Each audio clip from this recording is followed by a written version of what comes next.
오늘은 같이 읽은 말씀을 가지고 하나님께 대하여 부유한 자가 되라는 말씀으로 은혜를 나누겠습니다. 우리는 이 땅에 살면서 더 많이 소유하고 더 높은 자리에 앉고자 하는 욕망을 가지고 삽니다. 내가 지금 있는 현재 위치보다 더 나아지고 더 잘 되려고 하는 것은 결코 나쁜 것이 아닙니다. 예수님께 나와서 자기 유산 문제를 해결해 달라고 하는 어떤 사람에게 예수님이 진짜 중요한 것이 무엇인지 가르쳐 주셨습니다. 이 땅을 살면서 우리가 진정 중요하게 얘기해야 될 것이 무엇이며 어떠한 태도로 인생을 살아야 될 것인지 오늘 이 말씀은 우리에게 잘 보여주고 있습니다. 이 땅의 부자보다 더 중요한 것이 있습니다. 이 땅에 더 가지려고 하는 것보다 더 중요한 것이 있습니다. 그것은 하나님 앞에 부자가 되는 것입니다. 오늘은 우리가 하나님께 대하여 부유한 자가 되기 위해서는 어떻게 살아야 하는지에 대해서 말씀드리겠습니다. 세 가지를 말씀드립니다. 첫 번째, 하나님이 내 마음의 중심에 있게 해야 합니다. 한번 따라 하시기 바랍니다. 하나님이 내 마음의 중심에 있게 하자. 여기 나오는 어리석은 부자는 땅의 일만 생각했습니다. 그 마음속에는 땅의 것으로 가득 차 있었습니다. 17절 18절 보시기 바랍니다. 심중에 생각하여 이르되 내가 곡식 쌓아둘 곳이 없으니 어찌할까 하고 또 이르되 내가 이렇게 하리라. 내 곡간을 헐고 더 크게 짓고 내 모든 곡식과 물건을 거기 쌓아두리라.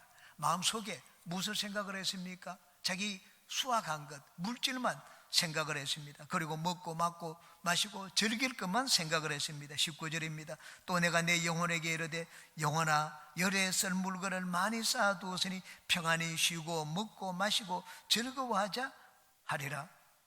육체의 쾌락만 생각을 했습니다. 이 어리석은 부자가 생각한 모든 것들은 전부 땅에 있는 것들입니다. 어리석은 부자의 제일 가는 관심은 물질과 땅에 있는 것이었습니다. 이 부자는 땅 부자였습니다.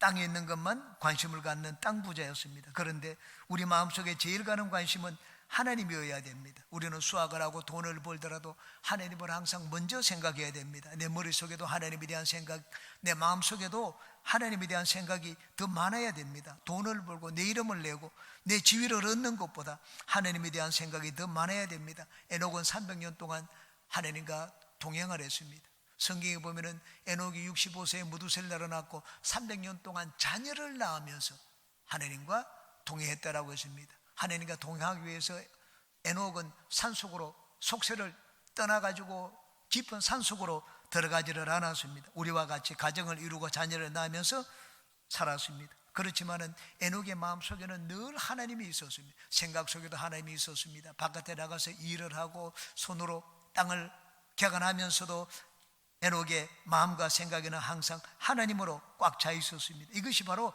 에녹이 하나님과 동행한 삶의 모습이었습니다. 에녹은 속세를 떠나서 깊은 산속에서 혼자 살지 않았습니다. 바른 땅을 딛고 있었지만 그 마음과 생각에는 늘 하나님과 하늘을 바라보고 살았습니다. 하늘을 바라보는 에녹을 하나님은 마침내 하늘로 들러 올려 옮겨 주셨습니다. 하나님 앞에 이 어리석은 부자는 그 심중에 땅과 땅에 있는 것들로 꽉 차 있었습니다. 하늘에 있는 것이 그 속에 없었습니다. 자기 영혼에게 말을 했습니다. 재산을 충분히 모아놓았으니 평생 먹고 마시고 즐기자, 그렇게 얘기를 했습니다. 영혼이 무엇입니까? 영혼은 진정한 납니다. 영혼은 이 육체가 없어져도 영혼이 존재하는 것, 그게 바로 영혼입니다. 시편 기자는 영혼에 대해서 이렇게 말을 했습니다. 시편에 보면 영혼이라는 단어가 나오는 구절이 103구절이 나옵니다. 그 103구절의 많은 부분이 하나님이 내 영혼을 불쌍히 여기고 나를 건져달라는 내용입니다. 그런데 4분의 1, 26구절은 그 영혼이 하나님을 찾고 하나님을 바라고 하나님을 즐거워하고 하나님을 사모한다는 내용입니다. 시편 25편부터 제가 몇 군데를 쭉 읽어드리겠습니다. 야훼여 나 영혼이 주를 우러러 보나이다. 우리 영혼이 야훼를 바라며 그는 우리의 도움과 방패시로다. 내 영혼이 야훼를 자랑하리니 공고한 자들이 이를 듣고 기뻐하리로다. 내 영혼이 야훼를 즐거워하며 그의 구원을 기뻐하리로다. 시편 42편입니다. 하나님이여 사슴이 시냇물을 찾기에 갈급한 같이 내 영혼이 주를 찾기에 갈급하나이다. 내 영혼아 네가 어찌하여 낙심하며 어찌하여 내 속에서 불안해하는가. 너는 하나님께 소망을 두라. 그가 나타나 도우심으로 말미암아 내 하나님을 여전히 찬송하리로다. 나의 영혼이 잠잠히 하나님만 바라며 나의 구원이 그에게서 나오는도다. 시편 103편입니다. 내 영혼아 야훼를 송축하라. 내 속에 있는 것들아 다 그의 거룩한 이름을 송축하라. 내 영혼아 야훼를 송축하며 그의 모든 은택을 잊지 말지어다. 시편 146편입니다. 할렐루야. 내 영혼아 야훼를 찬양하라. 나의 생전에 야훼를 찬양하며 나의 평생에 내 하나님을 찬송하리로다. 다윗은 그 마음속에 하나님을 많이 생각했습니다.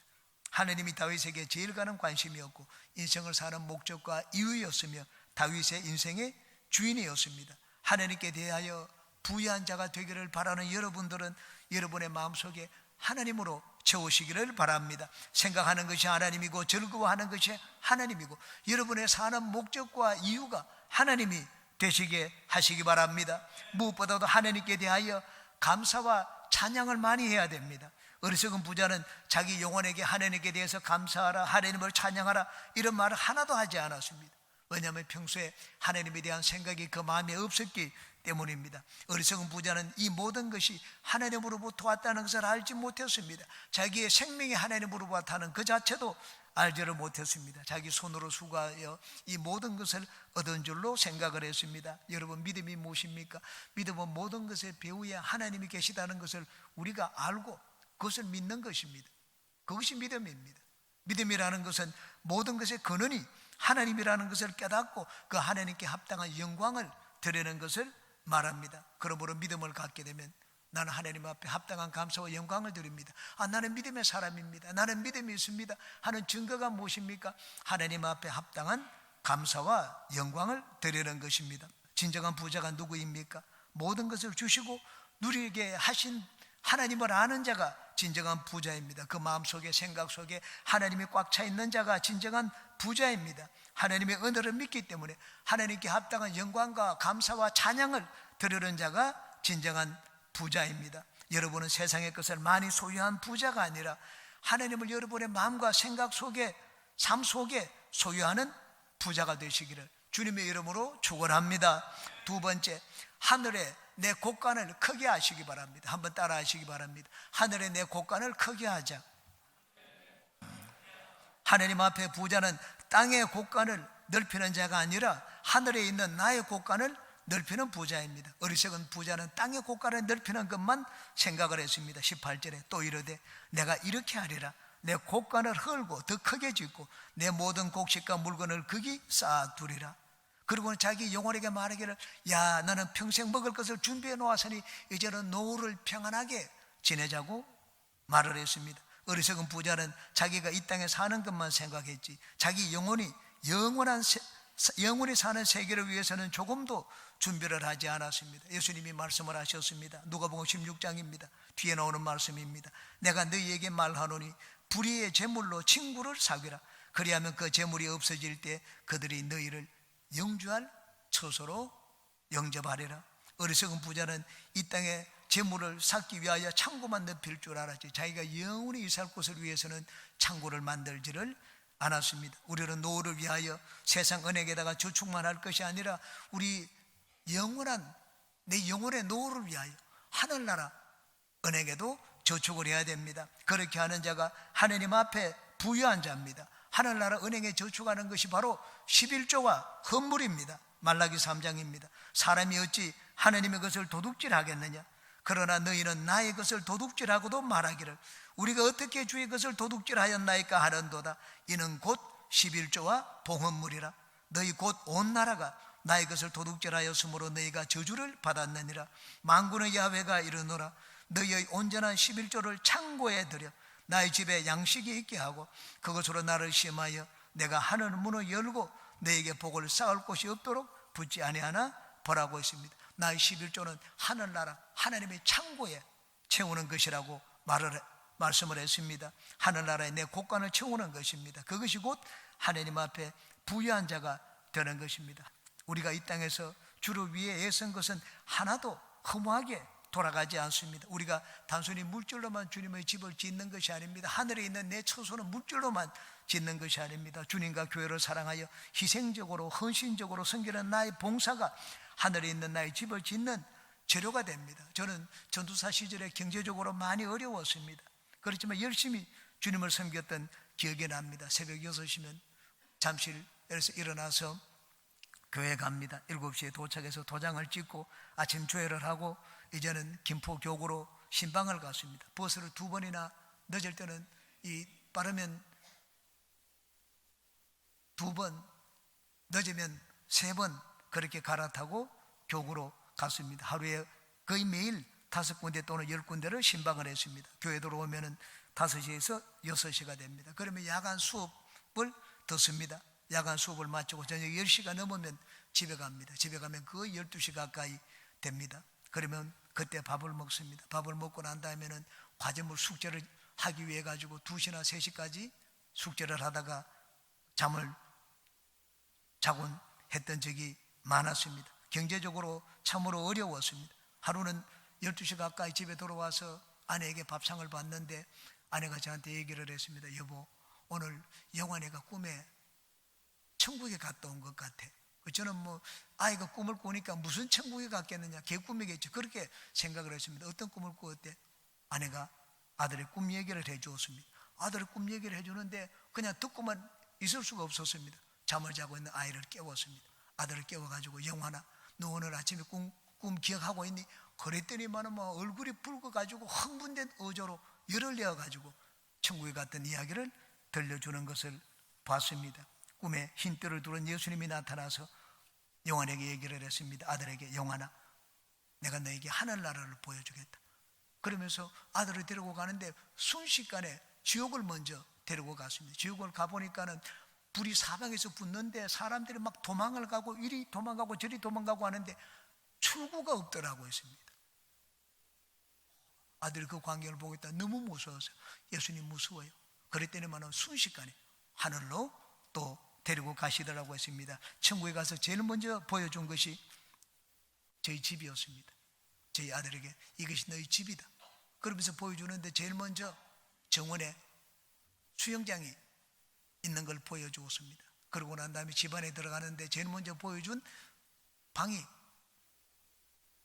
아이의 이 장난감 창고였습니다. 이건 너 장난감 창고다, 한번 열어봐라. 그 장난감 창고에 문을 여니까는 산더미처럼 장난감이 쌓여 있더라고 했습니다. 그리고는 집을 소개해 주면서 방들을 소개해 주는데 방이 너무너무 많고 집이 너무너무 좋더라고 얘기하는 것을 제 아들에게 들었습니다. 저는 평소 부모로서 자식에게 장난감 하나도 제대로 사주지 못했습니다. 수영장 한번 가져가는데 그것도 데려가지를 못했습니다. 그런데 예수님께서 하늘나라에서 그 모든 것들을 위로해 주신 것을 봤습니다. 아내에게 경제적으로 어려워서 늘 마음고생을 시켰습니다. 저희들은 그때 무릎으로 살 때였습니다. 그런데 아들을 통하여 보여주신 그 천국은 저도 위로를 받고 아들도 위로를 받고 저희 아내도 큰 위로를 받았습니다. 저는 그 당시 경제적으로 어려웠기 때문에 물질을 하나님께 드릴 수가 없었습니다. 물질로는 하나님을 제대로 섬기지 못했습니다. 그렇지만 주님이 나에게 주신 것으로 내 몸이 있기 때문에, 내 시간이 있기 때문에, 나에게 재능 주셨기 때문에 그 하나님이 주신 것으로 하나님을 열심히 섬겼습니다. 하나님이 그런 저에게 저희 가정에 꿈을 통하여 위로를 해 주신 것을 보았습니다. 여러분, 내가 있을 하늘 곳간을 채우는 것은 물질만이 아닙니다.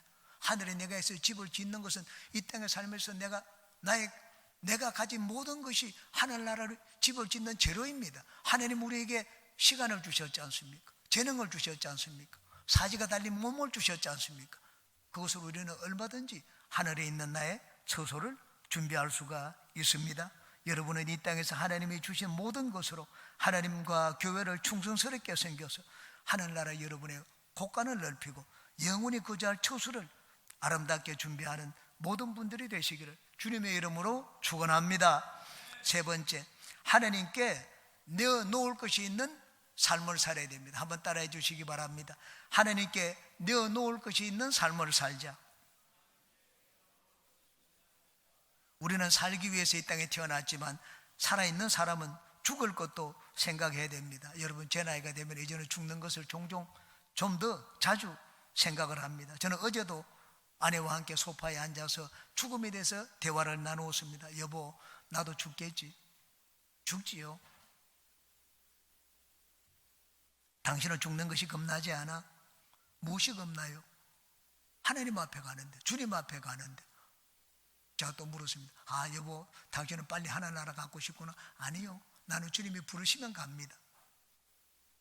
당신은 그러면 9988 234할 생각이 없느냐 하니까 나는 주님이 부르시면 간다는 말을 하는 것을 들었습니다. 이런 대화를 주고받았습니다. 죽음이 무엇입니까? 죽음이란 하나님 앞에 서는 것을 말합니다. 하나님께 대하여 부한 자는 죽어서 하나님 앞에 서게 되었을 때 하나님께 내어놓을 것이 있는 자를 말합니다. 하나님 앞에 내어놓을 것이 아무것도 없는 자, 그런 자가 초라한 자고 그런 자가 가난한 자입니다. 오늘 읽은 이 말씀은 저한테 레마로 다가왔던 말씀입니다. 신학교 가기 위해서 제가 준비를 하고 있던 때였습니다.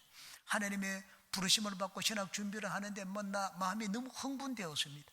열심히 잠을 자지 않고 신학교 갈 준비를 했습니다. 시험에 떨어지지 않기 위해서. 시험 일자가 이제 2주 정도밖에 남지 않았습니다. 그런데 여성구역에서 전화가 왔습니다. 병원에서 6개월 있다가 퇴원한 환자가 있는데 신방을 가자고 했습니다. 저는 신학교 시험이 이제 2주밖에 안 남았기 때문에 신방 갈 수가 없다고 했습니다. 왜냐하면 그런 환자 신방은 그냥 가서 한번 예배 드리고 오는 것이 아니기 때문입니다. 3시간 4시간 기도하고 가야 됩니다.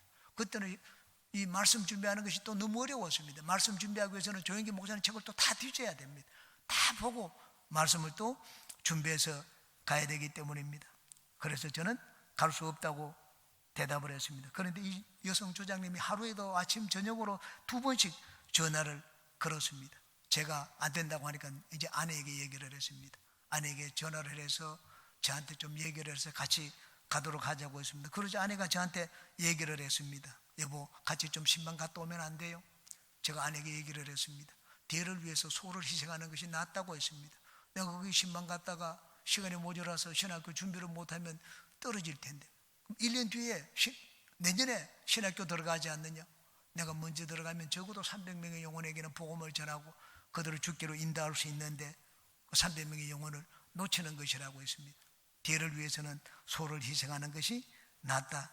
그렇게 제가 아내에게 대답을 했습니다. 그런데 여성 조장의 청을 거절하고 아내에게 그렇게 말을 하고 시험 준비를 하는데 이 누가복음 12장 이 부분을 읽었습니다. 그리고는 계속 책장을 넘기는데 성경을 넘겨도 머리에 들어오지를 않았습니다. 계속 누가복음 12장의 이 부자의 이 이야기가 제 마음에 맴돌고 있었습니다. 오늘 밤에 그 영혼을 데려가면 그가 준비한 것이 누구의 것이 되겠느냐? 오늘 밤에 그 영혼을 데려가면, 그 말씀이 내 마음에 계속 맴도니까 아이고, 하나님이 오늘 밤에 나를 데려갈 수가 있구나. 내 인생은 이제는 24시간밖에 남지 않았구나. 나중에는 하나님 앞에 내가 사형 선고를 받았다는 생각이 들게 되었습니다. 나는 이제 24시간밖에 없다. 이 24시간밖에 없으면 내가 이 24시간을 어떻게 사용을 할까? 깊은 산속에 들어갈까? 내가 아는 사람들 다 만나가지고 하직 인사를 할까? 이렇게 아내와 함께 연애하던 그 장소에 가서 그냥 하루 동안 지내다가 하나님 앞에 갈까? 이렇게 생각을 해보았습니다. 그러다가 나중에 하나님 앞에 서는 것을 생각했습니다. 하나님 앞에 서게 되었을 때 내가 하나님 앞에 너 24시간 동안 무엇을 하고 왔느냐? 내가 너한테 24시간 주었는데, 가르쳐 주었는데 그 시간에 무엇을 했느냐? 하나님 앞에 내가 대답을 해야 될 것이라는 생각이 들었습니다. 하나님께 무엇이라고 하면 칭찬 들을까? 이렇게도 생각해보고 저것을 또 말해볼까? 다 생각해 보았는데 제일 칭찬받을 말이 그 24시간 동안 나는 한 영혼에게 복음을 전하다가 왔습니다. 그 말을 하는 게 제일 하나님이 좋아하실 것이라는 생각을 했습니다. 그래서 날이 세계가 무섭게 여성 조장님에게 전화를 걸었습니다. 그 환자 신방했습니까? 아직 신방하지 않았다고 했습니다. 그럼 제가 같이 가겠다고 했습니다. 그래서 4일 동안인가 그 가정에 신방을 했습니다. 사흘이 지난 뒤 신방을 갔을 때 누워서 대소변을 가리고 있던 그분을 하나님이 일으켜 주셨습니다. 그때 제가 깨달은 것이 있습니다. 대를 위하여 소를 희생하는 것이 낫다고 생각했는데 하나님은 한 영혼의 중요성을 제게 가르쳐 주셨습니다. 그뿐만 아니라 하나님 앞에 내가 섰을 때 내가 이 땅에 살면서 무엇을 했는지 나중에 하나님 앞에 내어놓아야 된다 하는 것을 깨달았습니다. 내어놓을 것이 있는 삶을 살아야 되겠다 하는 것을 깨달았습니다. 사람은 누구나 죽습니다. 저도 죽고 저희 아내도 죽고 여러분도 죽습니다. 죽어서 하나님 심판대 앞에 서는 것을 안다면 우리는 하나님 앞에 나중에 계산할 때 내어놓는 것이 있는 삶을 살아야 됩니다. 마태복음 25장에는 달란트의 비유가 나옵니다. 주인이 종들에게 달란트를 나누어 주었습니다. 너에게는 5달란트, 너는 2달란트, 이 종에게는 1달란트 나누어 주었습니다. 나중에 내가 다시 와서 너희들하고 계산하겠다고 했습니다. 진짜 몇 년이 지난 뒤에 주인이 나타나셨습니다. 너 어떻게 했는지 보자고 했습니다. 이 5달란트 받은 자들은 기쁘게 주인에게 다가갔습니다. 여기 내가 5달란트를 더 남겼습니다. 그래, 잘해도 착하고 충성된 종아, 내 아버지의 즐거움에 참여하라고 했습니다. 2달란트도 똑같이 5달란트와 받은 한 자와 마찬가지로 열심히 일을 해서 2달란트를 내놓았습니다. 똑같은 칭찬을 받았습니다. 그런데 1달란트 받은 자는 하나님 앞에 내놓을 것이 없었습니다. 그러나 그는 하나님 만약에 계산하자고 하면은 하나님 앞에 내놓을 아주 멋있는 변명거리를 생각을 했습니다. 이렇게 변명을 했습니다. 마태복음 25장입니다. 1달란트 받았던 자는 와서 이르되 주인이여, 당신은 굳은 사람이라 심지 않은 데서 거두고 해치지 않은 데서 모으는 줄을 내가 알았으므로 두려워하여 나가서 당신의 달란트를 땅에 감추어 두었었나이다. 보소서, 당신의 것을 가지셨나이다. 당신은 엄한 분이라고 했습니다. 그리고 하지 못할 일이 없다고 했습니다. 내가 심고 뿌리지 않아도 하나님은 얼마든지 거두온다고 했습니다. 내가 잘못하다가 그걸 망가뜨리면 어떻게 합니까? 하나님이 두려운 분인데 그걸 나는 망가뜨리지 않기 위해서 하나님은 또 전능하신 분이기 때문에 있던 거 그대로 드린다고 했습니다. 어떻게 보면 하나님을 인정하고 높이는 말처럼 보입니다. 그런데 그것은 자기 합리화를 위한 변명이었습니다. 아주 무서운 심판을 받았습니다. 우리는 이 땅에 살면서 이런 인생을 살기도 하고 저런 인생을 살기도 합니다. 그런데 한 가지 분명한 것이 있습니다. 우리가 하나님 앞에 섰을 때 우리는 계산을 해야 됩니다. 하나님 앞에 내가 한 것을 다 이실 짓고 해야 됩니다. 우리에게 생명을 주시고 시간을 주시고 육체를 주시고 재능을 주시고 재물을 주셨는데 내가 그것을 가지고 무엇을 어떻게 했는지 하나님께 나는 설명을 하고 내놓아야 됩니다.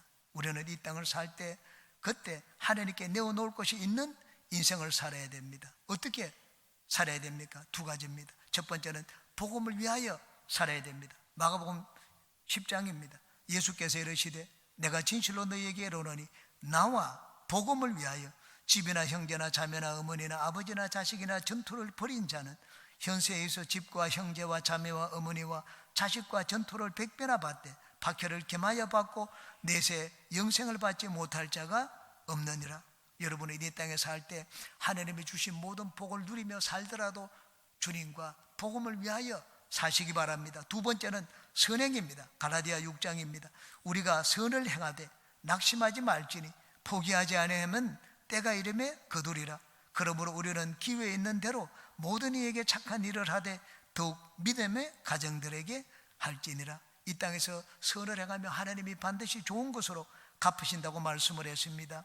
하나님께 칭찬을 받고 하나님께 상급을 받는 자가 하나님 앞에 부유한 자입니다. 우리 교회는 사랑 나눔 행사를 합니다. 여러분 아직 동참하지 않는 분들은 다 동참하시기를 바랍니다. 그리고 내가 속한 구역이나 지역에 도울 분이 많은 분들은 더 힘써 구제에 앞장서야 됩니다. 왜냐하면 성경은 멀리 있는 자보다 너 가까이 있는 자를 먼저 도우라고 말씀을 하셨기 때문입니다. 그러므로 내 가까운 구역에 도울 자가 많으면 그런 구역장들은 더 힘써 헌신을 해야 됩니다. 우리는 주님과 복음을 위하여 살고 선을 행함으로 하나님께 내어놓을 것이 있는 부자들이 다 되시기를 주님의 이름으로 축원합니다.